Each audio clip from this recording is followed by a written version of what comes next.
ఆత్మలో. హల్లెలూయా, హల్లెలూయా.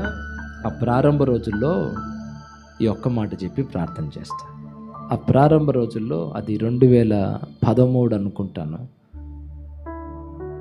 పని పాట పక్కన పెట్టి దేవుని మందిరంలో సన్నిధిలో ఉంటున్నాను నేను. నా దగ్గర డబ్బులు ఏమి ఉండేవి కాదు, నేను పనికి వెళ్ళేవాడిని కాదు, నా దగ్గర రూపాయి ఉండేది కాదు.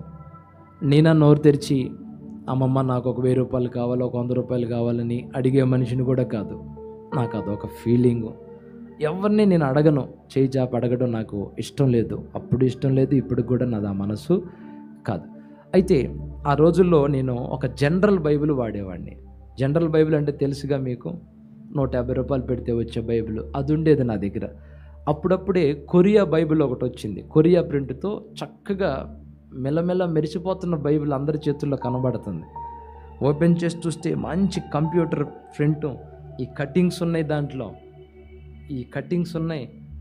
వాళ్ళ దగ్గర వీళ్ళ దగ్గర ఆ బైబిల్ చూసి నాకు ఆశ పుట్టింది. మోకరించేసయ్యా, నాకు ఆ బైబిల్ కావాలి, చాలా బాగుంది ప్రభువా, చాలా కటింగ్గా ఉంది, అక్షరాలు కూడా చాలా నీట్గా ఉన్నాయి, నాకు అలాంటి బైబిల్ కావాలి ప్రభువా. నేను ఎవరిని డబ్బులు అడగను ప్రభువా, నాకు నువ్వే ఇవ్వాలి. ఒకవేళ నేను అడిగినా, ఆల్రెడీ నీ దగ్గర ఒక బైబిల్ ఉంది కదా, మళ్ళీ 1000 రూపాయలు పెట్టి బైబిల్ తీసుకోవాలా, దాన్ని చదువుకోపో అంటారేమో. ఎందుకు వచ్చిన బాధ? దేవుడైతే అలా అండగా, ఆశలు తీర్చేవాడుగా, కోరికలు తీర్చేవాడుగా, మోకరించి రోజు యేసయ్యా నాకు ఆ కొరియా ప్రింట్ ఆ బైబిల్ కావాలి, నాకు ఇప్పించు ప్రభువా, ఒక 1000 రూపాయలు నాకు ఇస్తే నేనైనా కొనుక్కుంటాను, ఎవరో ఒకరి ద్వారా సహాయం చేయని చెప్పి ప్రార్థన చేస్తున్నాను నేను. అలా ప్రార్థన చేస్తుంటే రోజులు గడుస్తున్నాయి. అద్దంకిలో సేవ చేస్తున్నాడు రవి పాస్టర్ గారు, ఆయన మా బావ అవుతాడు. ఒకరోజు ఆయనతో పాటు పరిచర్యకి వెళ్తుంటే రవి పాస్టర్ గారు అడిగాడు, అశోక్ నీ దగ్గర బైబిల్ ఉందా అన్నాడు. ఆ ఉంది బావా నా దగ్గర, ఇదిగో బైబిల్ తీసుకొని వస్తున్నాను అన్నాడు. సరేలే అన్నాడు. సరే కూటానికి వెళ్ళొచ్చాం, అయిపోయింది. కొద్ది రోజులు గడిచినాయి. కొద్ది రోజులు గడిచిన తర్వాత రవి పాస్టర్ గారు వాళ్ళు ఇల్లు మారుతున్నారు. ఇల్లు మారుతుంటే సామాన్లు సర్దడానికి నేను కూడా వెళ్ళాను. ఆయన దగ్గర కొన్ని పుస్తకాలు ఉన్నాయి, బైబిల్కి సంబంధించిన పుస్తకాలు ఉంటే వాటిని సంచుల్లో పెడుతున్నాం. సంచుల్లో పెడుతుంటే నేను ఏ బైబిల్ని అయితే ప్రార్థనలో అడిగానో ఆ బైబిల్ అక్కడ ఒకటి నాకు కనబడింది. అది కూడా కొత్త బైబిలు, ఇంకా సీల్డ్ కూడా ఓపెన్ చేయలే, అలా ఉంది. నాకు అనిపించింది, బావా నాకు ఈ బైబిల్ కావాలి, ఇస్తావా అని అడుగుదాం అనిపించింది. ఆయన కొనుక్కున్నది మనం ఎలా అడుగుతాము? పొరపాటు కదా, చిచి తప్పు. నేను దేవుడిని అడిగాగా, దేవుడే నాకు ఇస్తాడులే అని చెప్పి అవన్నీ పెడతా, అది కూడా పెట్టబోతుంటే ఈలోపు రవి పాస్టర్ గారు వచ్చారు. అశోకం ఆ బైబిల్ ఉందే దాన్ని పెట్టమాకు, అది నీకు ఇవ్వాలని ఆ రోజు నేను కొన్నాను, ఆ రోజు నిన్ను అడిగానే నీ దగ్గర బైబిల్ ఉందా అని, అప్పుడే కొన్నా నీ కోసం దాన్ని. ఆ బైబిలు నీకు ఇద్దామని అడిగాను, నువ్వు ఉందన్నావు కదా. సరిగ్గా ఆ రోజే నేను మోకరించి ఆ బైబిల్ కావాలని అడిగిన రోజు అది. నేను ఇక్కడ అడిగాను, అక్కడ ఆయనకు ప్రేరణ ఇచ్చాడు, బైబిల్ కొనిచ్చాడు, తెచ్చి అక్కడ పెట్టాడు. దేవునికి మహిమ కలుగును గాక. ఒకవేళ మీకు అది చిన్న విషయంగా అనిపించవచ్చు, 1000 రూపాయలు అంటే ఏముందండి, కానీ ఆ రోజుల్లో నాకు అది పెద్ద మొత్తం. 100 రూపాయలు ఉంటేనే నాకు ఆ రోజు పెద్దది. ఆ రోజు దాన్ని పట్టుకొని ఎన్ని ముద్దులు పెట్టుకున్నానో, ఎంత కన్నీళ్లు కార్చానేసయ్యా, ఎంత మంచి దేవుడో ప్రభువా. మనుషుల్ని అడిగినా చిన్న చూపు చూస్తారు, రకరకాలుగా అనుకుంటారు, గొప్ప దేవుడో ప్రభువా నువ్వు. ఈ మాట నేను మీకెందుకు చెప్తున్నాను అంటే, ప్రార్థన చేసావు కదా, దేవుని సన్నిధులు అడిగావు కదా, కన్నీళ్లు కార్చావు కదా, ఆల్రెడీ ఆయన సమాధానం పంపించాడు. అన్నీ నీకు దగ్గరగా వచ్చాయంతే. స్వస్థత వచ్చింది, విడుదల వచ్చింది, అప్పులు తీర్చుకునే మార్గం వచ్చింది, చక్కని ఉద్యోగం. మరి వేటి కొరకు మీరు అడిగారో, ఈ ప్రార్థనా పరులకండి, బలిపీఠాన్ని ఆశ్రయించే వారికి అన్నీ తీసుకొచ్చి దగ్గర పెడతాడండి ఆయన. అన్ని దగ్గరగా పెడతాడండి. గొప్ప దేవుడు అండి మన దేవుడు, ప్రేమ కలిగిన దేవుడు అండి, ఆశలు తీర్చే దేవుడు అండి. లోపల మనం కోరుకునే వాటిని కూడా చూసి ఇచ్చే దేవుడు అండి మనకైనా. దేవునికి స్తోత్రం చెప్తారా? గట్టిగా చెప్తారా?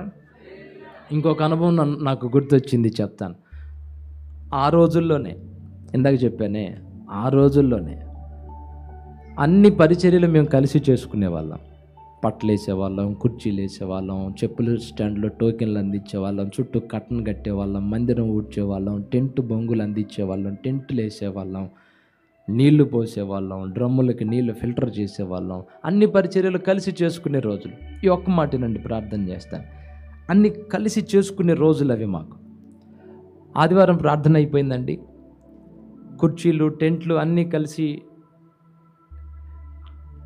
టాటా ఏసీకి ఎక్కించుకొని టెంట్ హౌస్కి వెళ్ళాం. ఆ టెంట్ హౌస్ కూడా మన సహోదరుడిదే.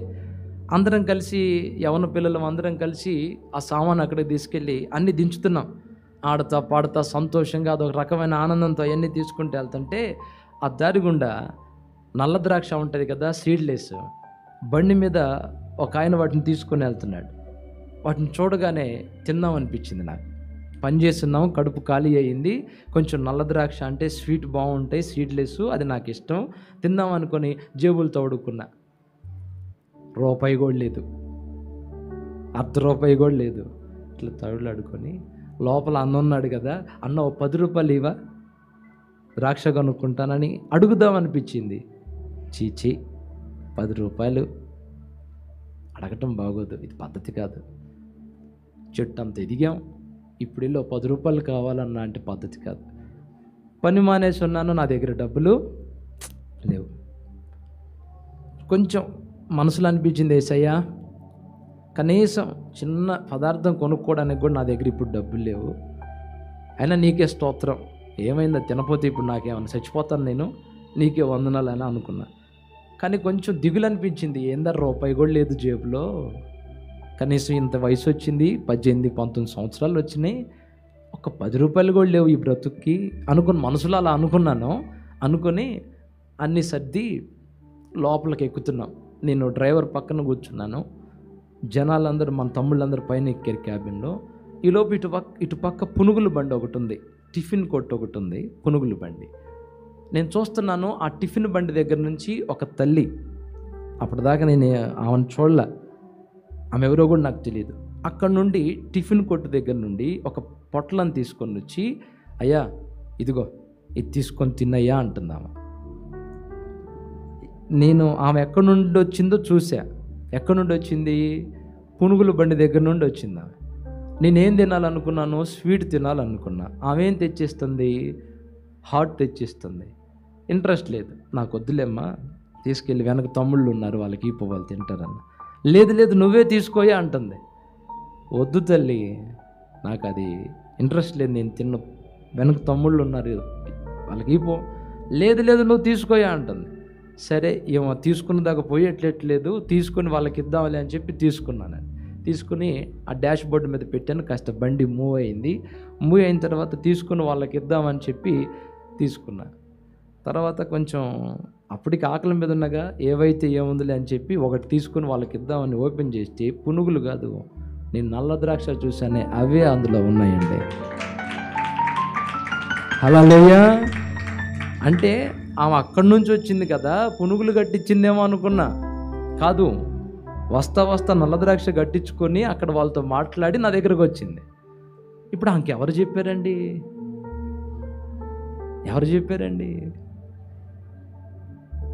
ఈ విధంగా మీరు అడిగితే ఎన్నో సాక్ష్యాలు ఉన్నాయి.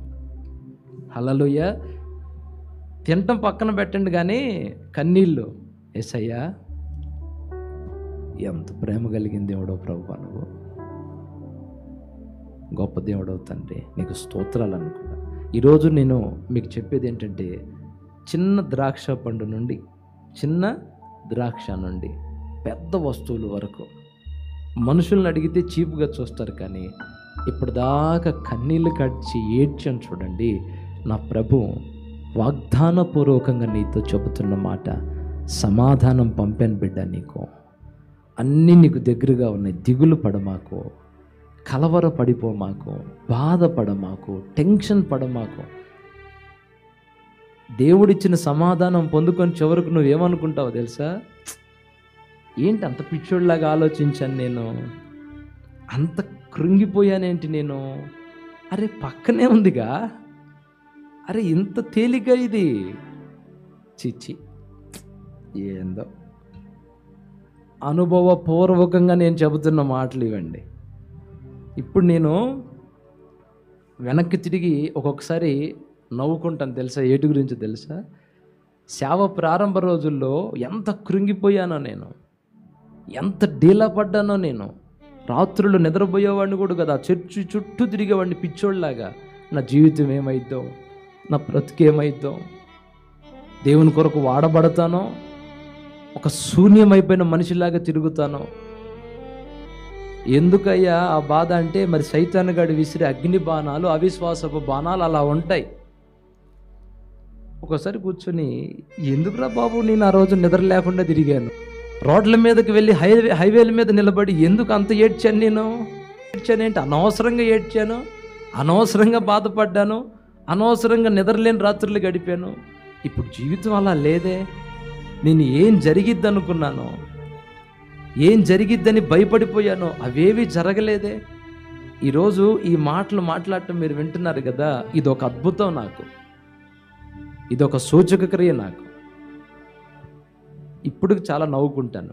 మీరు కూడా ఇప్పుడు ఏడ్చే ఏడుపుని చూసి మిమ్మల్ని మీరు చూసుకుని నవ్వుకునే రోజులు రాబోతున్నాయి. ఎందుక నేను అలా ఆవేదన చెందానని నిన్ను గురించి నువ్వే అనుకుంటావు. దేవుని కృప మనకు తోడుగా ఉండునుగాక.